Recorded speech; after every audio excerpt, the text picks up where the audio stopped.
So'nggi kunlarda escrow hisob haqida yurgan turli gap so'zlarni eshitib, siz ham voy esiz, ancha foiz yo'qotadigan bo'pman-da deb o'ylab qoldingizmi? Aslida unday emas.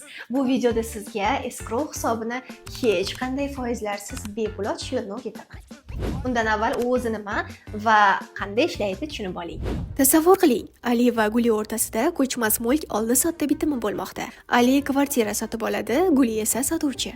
Ali va Guli bankka keladi. Ali bank xodimiga hujjatlarini taqdim etadi va unga bepul escrow hisob ochib beriladi. So'ng u jamg'argan chet el valyutasidagi mablag'ni kassaga topshiradi va u yerda milliy valyutamizga komissiyasiz ayirboshlayd. Almashgan pul mablag'lari so'mda uning escrow hisobiga foiz ushlab qolinmasdan o'tkaziladi. Qarabsizki, Ali bankdagi jarayondan xarajatsiz o'tib oldi.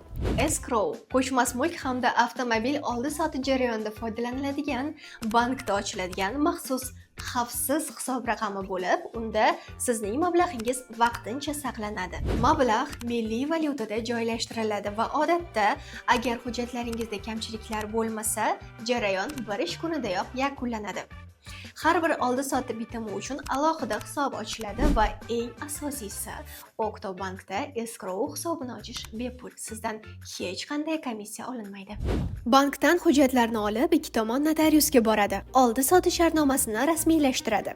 Notarius shartnoma shartlari to'liq bajarilganini tasdiqlaganidan so'ng, escrow hisobdagi Alining pul mablag'i Gulining hisobiga darhol o'tkaziladi. Guli Oktobankning sodiq mijozi bo'lganligi uchun anchadan beri Oktobank Humo kartasidan foydalanib kelar edi. Bank xodimi escrow hisobdagi pulini uning Humo kartasiga hech qanday komissiyasiz o'tkazib berdi.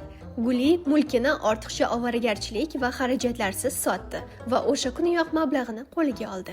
Escrow hisobini ochish uchun sizdan shaxsni tasdiqlovchi hujjat talab etiladi. Shuningdek, avtomobil oldi-sotdi jarayonida texnik pasport, ko'chmas mulk bitimida esa kadastr hujjatini ham taqdim etish zarur.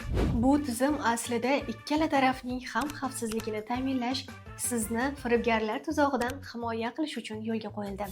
Oktobank bilan misqollab jamg'argan pulingiz to'liq himoyada bo'ladi. Sizni bank bosh ofisida kutamiz.